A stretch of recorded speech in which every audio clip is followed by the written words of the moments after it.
Hi everyone, Aaron here for Zollotech, and this past week was filled with news about everything from Apple Watch to iPhone 13, iOS releases, and much more. This is your news update for the week of August 1st, 2021.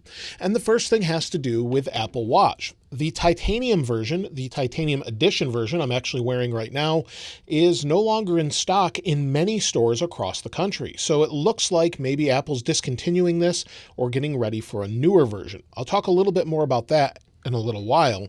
But the next thing is Apple Maps is being tested and updated in Italy now. The new version of Apple Maps, where they're showing different sorts of interactions and different landmarks and more, is apparently being tested in Italy, so they're adding more and more cities. Hopefully they'll add all major cities in the future.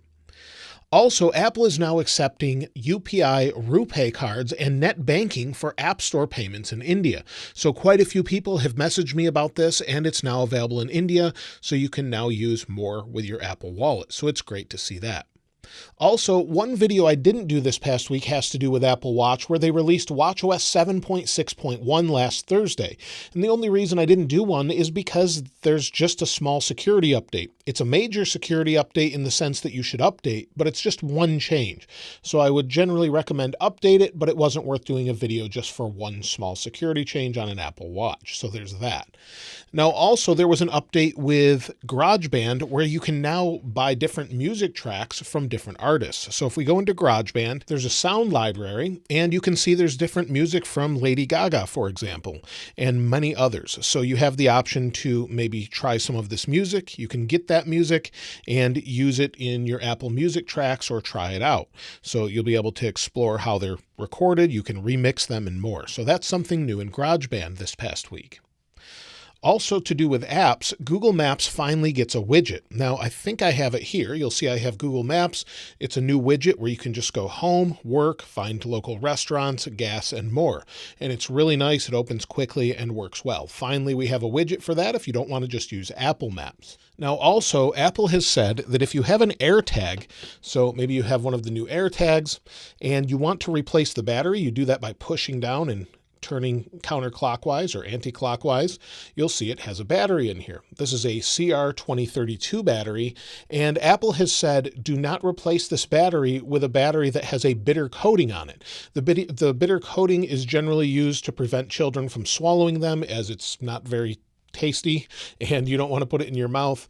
And so they've said don't use that, as that coating can cause a problem for the contacts in the AirTag. So they just wanted people to know you probably shouldn't use those batteries, and if you're having a problem, that's why. Over the past week, Apple had its earnings call where it talks about how much money they made, and they also talk about sales of iPhones and more. However, they no longer report specific numbers on what they've sold, but they did say it was the largest Q3 or third quarter upgrade quarter ever and brought in $39.6 billion. But they don't report actual numbers, but it makes a lot of sense since we've had a rounded off design since the previous phone, the 11 Pro Max, all the way back to the iPhone 6.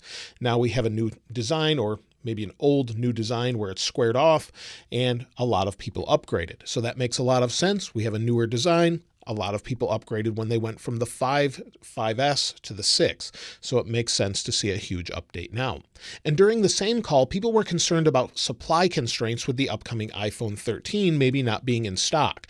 So if the iPhone 13 had supply issues, Apple was saying that they really aren't concerned about it.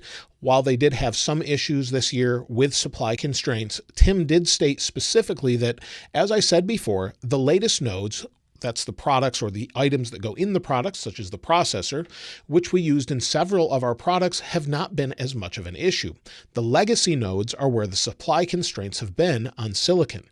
So legacy nodes could be Intel processors in other Macs, or it could be older processors in iPhones that they still sell. But they're saying that current supply should be okay, even though a lot of people have been reporting this, that they're going to be in short supply. Every year we hear that the next iPhone will be in short supply, so I expect them to sell out quickly, but then they'll have plenty throughout the holiday season, based on what they're saying. So hopefully we'll see more than enough to go around. Now, as far as iOS 15 betas, people have been asking me today, when is iOS 15 Beta 5 coming out? Well, based on what we've seen in the past few beta versions, iOS 14, iOS 13, we may not see an update for another week. However, for some reason, I was thinking we'd have one this week. If we do, expect it on Tuesday or Wednesday on the 3rd or 4th, but based on iOS 14 Beta 4 going to Beta 5 and iOS 13 Beta 4 going to 5, we had about a 2-week cycle there, from August 4th to August 18th and July 17th to July 29th with iOS 13 betas. So we could have another week to wait, and then we'll see betas every week after that. Apple has changed this every year. You can see July, they had a bunch of betas, then they switched to August. We could see this again where they just changed to this week. So we'll have to wait and see. We could see it as soon as tomorrow. Hopefully we do. If not, it'll be another week or so where they want to button things down and get it more and more stable. So it's really hard to say specifically, but it looks like we will have that update very soon either way, so we may just have to wait an extra week. Now, when it comes to iPhone, Apple stores have finally updated their docks where they're displaying the iPhones.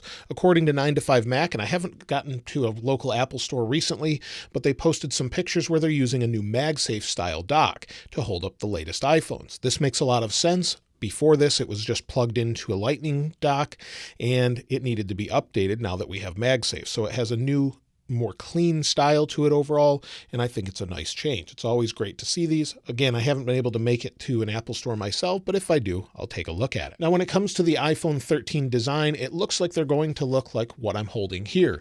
The iPhone 12 and 12 mini will have a horizontal layout of the camera, although the camera bump overall will look differently than what I have here, as these are just sort of models of what they could look like, and the camera layout will be a little bit thicker and have larger sensors. That seems to be pretty definite at this point. We will get a smaller notch, it seems, as well, where it will be narrower, not necessarily vertically shrunk, but horizontally shrunk, and provide Face ID as well. So Touch ID doesn't seem like a likely thing, although I would definitely welcome that. Also, we should have a 120 Hz display on the Pro displays. It seems like all of these things are locked in since they're manufacturing them now, and we could even have more RAM, although we haven't really heard anything about that. Just that we'll have an A15 CPU with upgraded cameras and an upgraded display with a slightly different layout of the cameras. I would love to see titanium in the latest versions, but that may not be coming until the next iPhone, iPhone 14. So we'll have to wait and see. And then even on top of that, apparently TSMC is apparently getting ready to manufacture 2nm chips for 2024. That will add power savings and also reduce the size so you could add a larger battery. So maybe in a couple years, we'll see huge batteries with very small chips and additional power savings. I would love to see that. It makes a lot of sense. And additionally, Apple is still working on an iPhone Fold, according to Mark Gurman. We've seen patents for this as well, where we would have a folding iPhone, and Apple is not generally first to any of these technologies. They wait to see what everyone else does and then makes the best of what they think it should be.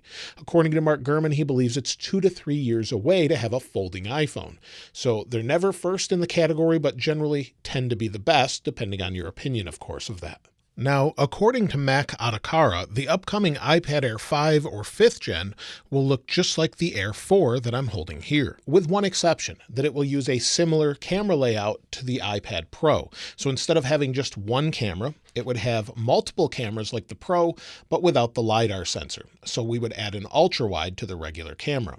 I suppose they could do this. It seems fairly likely, but it looks like the iPad Air 5 will only get that with maybe a CPU bump, maybe an A15 processor. So whether or not we see that right away, some people are saying we'll see that as soon as this year. We may not. However, they're also stating that the iPad mini will not look like the iPad Air, but will rather look like the current iPad mini, but with smaller bezels and no more home button. So we're getting some competing reports here at this point.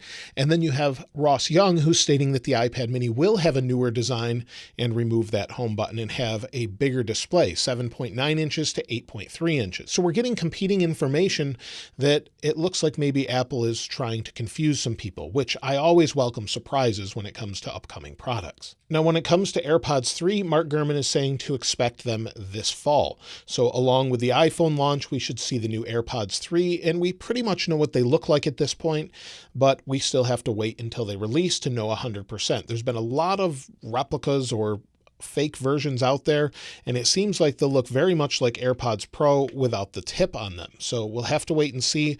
Of course, they won't have noise cancellation, but they may have some additional features, some better sound, maybe Dolby Dolby Atmos and those sorts of things. So hopefully they'll have some additional features, but again, we'll have to wait and see. But we've been waiting for these AirPods 3 for a very long time, and it makes sense that we'll see them very soon.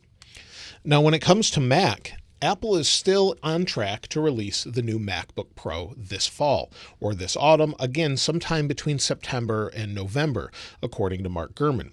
A 14-inch and 16-inch variant with an M1X CPU, according to Mark Gurman, is still on track. And today, new Macs and 2 new Apple Watches were seen in the Eurasian regulatory filings and found by a French site called Consomac. So it looks like they're getting ready to release these. Generally, when they're found in this Eurasian database, we'll see them within a month or so. So maybe we'll see them sooner than we thought. Also, Mark Gurman believes that Apple will release a higher-end Mac Mini and iMac before the end of the year, with the Mac Pro or redone Mac Pros coming later next year. So we still have that 2-year timeline that Apple gave for the new Macs, and it looks like they may barely meet that, but we should see a high-end Mac Mini, a new iMac that's larger, as well as that Mac Pro. Now, the odd thing is a new Mac Pro may be coming very soon as next year, with an Intel CPU, and then have a separate one with an M1 based CPU or Apple Silicon based CPU that's closer to what we had with a G4 Cube. So maybe that's the Mac Mini, maybe it's something different. We don't really know, but it looks like that's still in the works. Mark Gurman, it says to expect those by the end of the year, with the Mac Pros next year. Now, finally, people have been asking me, when is the next Apple event?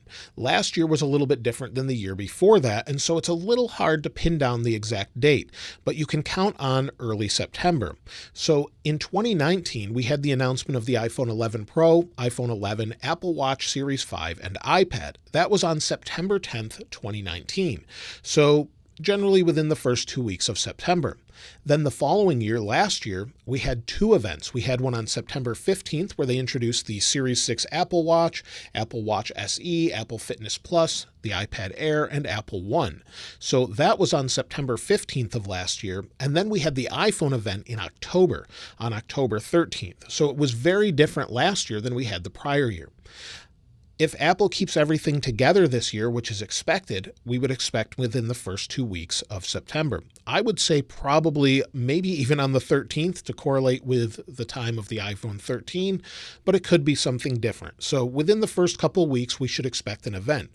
I do expect other events, maybe for the MacBook to be separate, and maybe some other surprises, but I definitely expect something in the first 2 weeks of September based off the previous years. That's not too far away, and I can't wait to see what Apple has. I'm looking most forward to the MacBooks since I edit all the time. The M1 MacBook Pro that I have here is crazy fast, along with the iMac, and the MacBook Pro will most likely become my #1 editing machine. So I can't wait to see what they have with the 14 and 16-inch, as well as, of course, iOS 15 and iPhone 13, which are just about a month and a half away based on those dates. So we could have new iPhones in just over a month, which seems kind of crazy, but it could be 2 months if they have an October event again this year.